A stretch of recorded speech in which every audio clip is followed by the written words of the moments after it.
To my YouTube listeners, if you haven't subscribed to the channel yet, please subscribe. It'll make a big difference for the Chassidic Story Project. This is the Chassidic Story Project with Barak Hullman, podcasting from Jerusalem, Israel. This podcast is sponsored by listeners just like you. To become a supporter of this podcast, please go to HasidicStory.com, HASIDIC story.com. You'll never know, you'll never know, you'll never know, you'll never know. Shalom Aleichem, my sweetest friends. It's that time of the week, time to tell a couple of Chassidic stories. And the first story is about a young man whose name was Dov Ber. And Dov Ber was once traveling back home from the house of his father-in-law, Reb Avraham, and his father-in-law lived near Chernobyl, which, as we know today, is known for the nuclear meltdown. But in the good old days, it was the center of a great Chassidic dynasty, one of the greatest. And Reb Dov Ber, having heard about the great Rebbe, Reb Menachem Nachum of Chernobyl, known as the Maggid of Chernobyl, he had been going back and forth from his home to his father-in-law's home for a long time, and he'd never once been by the Rebbe in Chernobyl. And he said to himself, isn't it about time I see what everyone's talking about? They say the Maggid can do wonders. He can perform miracles. He can see into the past and into the future. And even though he was a skeptic, it didn't take long for Dov Ber to discover why everybody was hanging out around Reb Nachum. When he walked into the Beit Midrash of the Chernobyler, the energy there was so exciting and pure and honest. He couldn't leave, but he knew at some point he needed to go, and it comforted him at least that every time he came back to visit his father-in-law, he would be able to visit the Rebbe, Reb Nachum of Chernobyl. And it wasn't long before Dov Ber found all kinds of excuses to visit his father-in-law. All of a sudden, he loved his father-in-law much more than ever before. And I'm sure he did love his father-in-law, but really the reason was because he wanted to be by the Rebbe in Chernobyl. And he would sit and learn with the Chassidim, and the Rebbe would give over Chassidic explanations of the Torah and new concepts that Dov Ber had never heard before. And he came back again and again and again, and every time he left more inspired than the time before. Eventually, he made a decision. He told his wife, I'm going to become a chassid from Nachum at Chernobyl. And so he was hanging out a lot in Chernobyl. And at some point, his father-in-law, who was not a chassid and did not support chassidim, was not very happy what was going on with his son-in-law. He said to him one time, I don't understand. What happened with you and Rabbi Nachum of Chernobyl? You know, we have an agreement that I'm supporting you to sit and learn Torah. And I'm supporting you. But instead of learning Torah, you're hanging out around the Rebbe. I don't know what you're doing there. What do these Chassidim do? And so Dov Ber says to his father-in-law, the only way I can answer you is if you come and spend Shabbos with me by the Rebbe. So he said, no problem. I have an open mind. I'm willing to see what this is all about. They arrive in Chernobyl just before Shabbos. And they spend Friday night davening Kabbalah Shabbos with the Rebbe. And Dov Ber was experiencing fireworks going off in his heart and his brain from the davening. And all the Chassidim were singing and dancing and going crazy. And he looked over at his father-in-law, hoping to see him clapping his hands or at least smiling or something. But Reb Avraham just said, I'm not impressed. I've seen people daven with enthusiasm before. And of course, Dov Ber was disappointed because he figured one Friday night by the Rebbe, that's all it would take. My father-in-law would get it. So he figured, when my father-in-law sees the Rebbe make Kiddush over wine before eating the meal on Friday night, he'll see the holiness coming out of the Rebbe, and he'll understand why I'm here. But his father-in-law was not impressed, not with Kiddush, not with the Nigunim, not with the words of the Rebbe after the meal. Nothing. He's just like, this Rabbi Nachum, just another rabbi. Nothing special about him. I really don't understand what you're doing here. And all Shabbos, Dov Ber was taking his father-in-law to davening, to the Kiddush, to the third meal. And he was hoping something would inspire his father-in-law, but nothing was inspiring him. And he was getting a little concerned because his answer to his father-in-law was, come and see the Rebbe. And he's definitely seen the Rebbe. And he's completely unimpressed with the Rebbe. And the father-in-law says, listen, Dov Ber, you're a sweet guy, and I'm happy you're married to my daughter, but I don't think I should be supporting you anymore. I'm paying you to learn Torah, not to hang out here by the Rebbe with his Chassidim. And then he looks at Dov Ber, he says, you know what? I think I should tell the Rebbe what I think. I mean, he's wasting your time. And not just your time, time of all these other people here. Really, this is Bittul Torah if I've ever seen it. Not learning Torah. So Reb Avraham, the father-in-law, is brought in front of the great Rebbe, the Maggid of Chernobyl, Reb Nachum. And he says, Rebbe, with all due respect to you and your mission here, I have agreed to support my son-in-law while he sits and learns Torah. And while I've kept my end of the deal, my son-in-law has not. Instead of learning Torah like he's supposed to, he comes here to Chernobyl and hangs out around you and the Chassidim while you give over some very nice thoughts and ideas. But it's not the learning Torah that I want to see from my son-in-law. Tell me, Rebbe, do you think it's right that so many of these young men whose parents and their fathers-in-law are supporting them should spend their time here with you? And Reb Nachum, he looked at the father-in-law and he said, I'll be happy to answer your question and your claims with a story. During the time of the Beit HaMikdash, when the Holy Temple was fully built in the holy city of Jerusalem, there was a Jew who was living in the land of Israel, and he had never once in his entire life been to Yerushalayim, been to Jerusalem. He always had a reason why he couldn't go, and he did a very good job convincing himself that he could remain at home and not need to come to Jerusalem, not even during the 3 festivals of Pesach, Shavuot, and Sukkot. He figured, Hashem is here, Hashem is there, Hashem is everywhere. Why do I have to go to Jerusalem? And so he never went. And he lived to be a ripe old age. And when he was an old man, by mistake, he desecrated the Shabbos. And it was a transgression that required a sin offering to be brought to the temple in Jerusalem. And he'd never done anything like that in his life. Nothing that required an offering that would force him to come to Jerusalem. But now he had no choice. And it wasn't easy, because he was already an old man, and he'd never been there his whole life. And the whole time he was traveling on his donkey,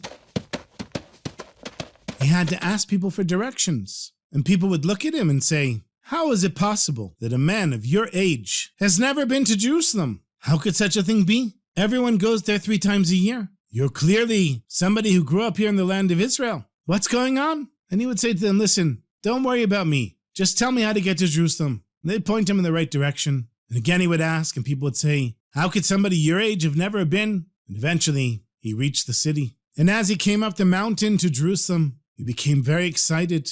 And eventually he reached the outer walls of the city. And once he got to the city, he had to ask people, how do you get to the Temple Mount? How do you get to the Holy Temple? And people said to him, how can someone your age have never been to the Beit HaMikdash? How is it possible? And he would brush them off. Don't worry about that.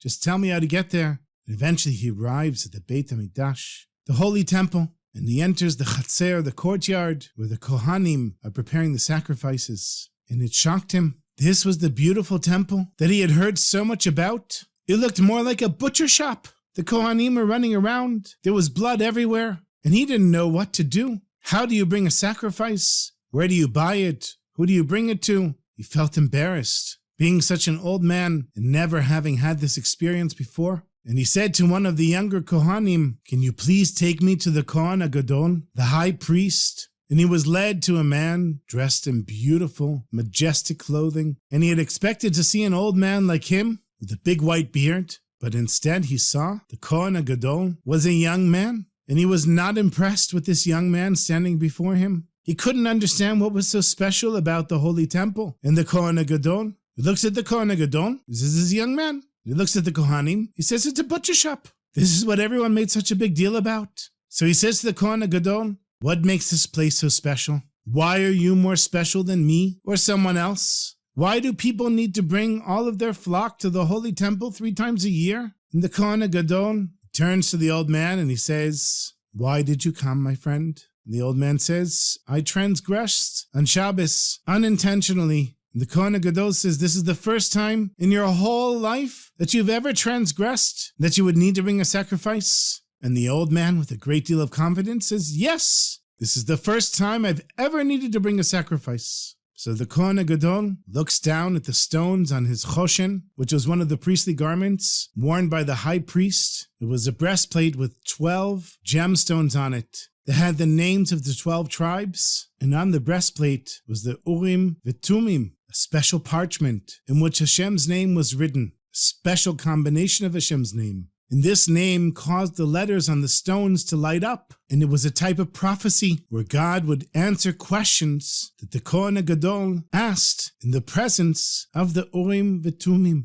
So the Kohen Gadol says, has this Jew transgressed with anything besides what he says? And he sees the breastplate lights up. He says to the old man, what about last year when you made a business deal and didn't tell the truth and took an oath? That's a transgression? The old man says, you're right, I forgot about that. And again, the Kohen Gadol looks at the breastplate, at the Choshen, and he says, what about that time when you were alone and you did something that was forbidden? And the old man now realized that the Kohen Gadol could see everything. And he said to him, please, don't ask the Urim V'Tumim anymore. I don't want to be embarrassed anymore. Now I understand why somebody has to come to the Holy Temple 3 times a year. The holiness of this place raises a person up to a spiritual level that cannot be reached in another place. And had I come here my whole life like I should have, I for sure wouldn't have done so many transgressions. And so the Maggid looks at the father-in-law, Rabbi Avraham, who's standing there with his mouth open in shock. And he turns to his son-in-law, Dov Ber, and he says, I'm sorry to say, but all of the transgressions that the Maggid mentioned are transgressions that I myself have committed. And he said to the Rebbe, please, Rebbe, don't say any more. I'm already so humiliated by my actions. And now I know, Rebbe, you are a truly holy man. And now I understand why my son-in-law comes here and the other Chassidim come here. And now I realize, Rebbe, that I need to come here so that I don't end up like the old man in the story. I need a Rebbe like you to elevate me so that I don't transgress and that I fix the transgressions that I did. And with that, Rabbi Avraham became one of the loyal Chassidim of the Maggid of Chernobyl. And every time his son-in-law Dov Ber went, his father-in-law came with him. Hi, good Shabbos, good Shabbos. Good Shabbos,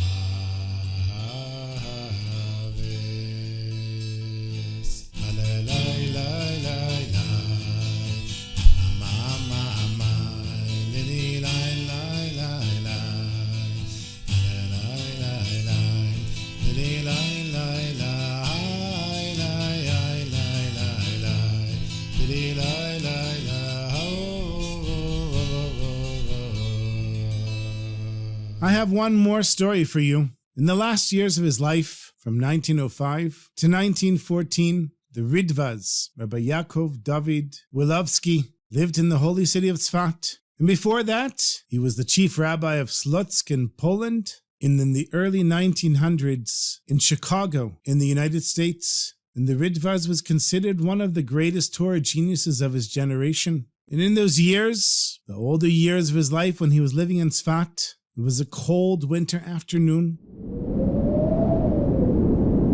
And he came to shul earlier than usual to daven mincha because it was his father's yard site. And he walked up to the stender, to the podium where people lead the davening in shul. And he put his elbows on it and leaned his head on it and lost himself in his thoughts. He started crying and he went into a very deep meditation. And when the rest of the minyan showed up to daven mincha, they see one of the greatest scholars of the generation standing there crying. Now, of course, they knew that it was his father's yard site, so they kept a distance from him. And they were assuming that he missed his father and was nostalgic and it caused him to cry. But one of his close friends went to the Ridvaz and he said to him, I don't understand why you're so sad. Your father was 80 years old when he died. Wasn't a young man? And he died 50 years ago. Our sages teach us that grief over those who've passed away fades from the heart. So why are you so emotional right now? And the Ridva says, I'll explain it to you. I was remembering the time when I was a young boy and my father hired the best melamed in town, Reb Chaim Sender, to be my private tutor. And Reb Chaim's fee was 1 ruble a month, which was a lot of money in those days, especially for my father, who was such a poor man. He struggled every month to come up with the money to support us. And my father made his living by building ovens. He would build the bricks and plaster together a fireplace in an oven. And one winter, there was no cement or plaster anywhere. And my father couldn't build any ovens. And he couldn't afford to pay the Melamed's fee. And 3 months passed. And finally, I came home one day, and there was a letter from the Melamed saying that he would not continue teaching me unless he received his salary by the next morning. And when my parents read the letter, I could see their hearts sinking. For them, my Torah education was everything. They were willing to sacrifice anything for me to learn Torah. And that evening, my father went to shul, as he usually did, and he overheard a conversation where there was a wealthy Jew who complained that the contractors who were building his house for his son and his future daughter-in-law couldn't get a hold of cement and plaster to build an oven. And he was willing to pay 6 rubles to anyone who could get him an oven. Because, as you know, in Russia, in those days, if you didn't have an oven, it wasn't just used for cooking and baking, it was the heating for the house. And to survive winter without an oven,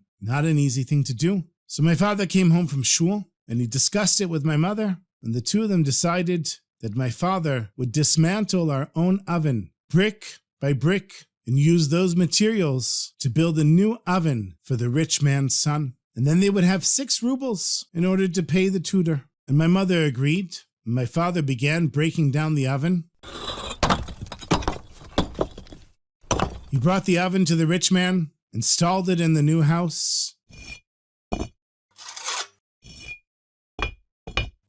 and received 6 rubles in exchange. He gave me the money, and he said, tell the Melamed that 3 of these rubles are for payment for the money that I owe him, and the other 3 are for the next 3 months of tuition for my Yankel David. It was a very cold winter that year, and the family shivered and froze all winter, just so Reb Yaakov David could have the best teacher and would grow in his Torah learning. And the Ritva says, today it was freezing cold outside, and I thought maybe I would organize a minyan in my house instead of coming to shul. But then I remembered the Mesiut Nefesh, the self-sacrifice of my parents and my father. And in my father's honor, I decided that I should make a special effort to come and daven in shul today and not daven at home. And when I got here, I thought about my family's suffering during that freezing cold winter so long ago, willing to suffer so that I could learn Torah. And that's why I'm crying so deeply, because when I think about my parents' endless love and devotion and all the self-sacrifice they gave in order to make sure that their son would learn from the Holy Torah, if it wasn't for their sacrifice, I wouldn't have grown up to be the rabbi I am and written my commentary on the Talmud Yerushalmi. And so you see, my sweetest friends, sometimes we have to have self-sacrifice for learning Torah, and sometimes we have to have it for our children, and sometimes our children have it for us. And just like Rabbi Yaakov David's father disassembled the oven brick by brick and rebuilt it brick by brick, so too when we learn Torah, we build it brick by brick so that it will be an everlasting edifice that will stand the test of time. Winter, summer, rain, or drought. And as we learned from the first story, being by the Rebbe is also learning Torah. And I'm sure you remember the story that I told you once, that a Melamed came to the Lubavitcher Rebbe, and the Rebbe said to him, do you tell Chassidic stories to your students? And the Melamed said, no, it's bittul Torah. It's wasting time. It's not teaching Torah. And the Rebbe looked him in the eye, and he said, Chassidic stories are Torah. Tell Chassidic stories. From that point on, the Melamed always told Chassidic stories. And you, my friends, by listening to these stories, you are learning Torah. And you are coming closer to the tzaddikim and to the Rebbes and to HaKadosh Baruch Hu.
Thank you so much for listening. As always, my sweetest friends, I want to thank the Burns family of Morristown, New Jersey, for becoming supporters of this podcast and for reaching out to me, and specifically to their sons, Mendel and Shruli. Shalom Aleichem, Mendel and Shruli. May Hashem bless you to continue loving Chassidic stories, to grow with them as you grow from strength to strength, and also to their Vetter Aaron Laser. Thank you so much for listening and for retelling the stories every Shabbos. And to all of you who listen, and all the supporters of the podcast, and all those that share and leave me comments, thank you for being part of this Chassidic story community. If you'd like to become a supporter, you know how to do it. Just go to my website, ChassidicStory.com. And until next week, Shalom Aleichem. Alechem Shalom, my sweetest friends. Sei gesund.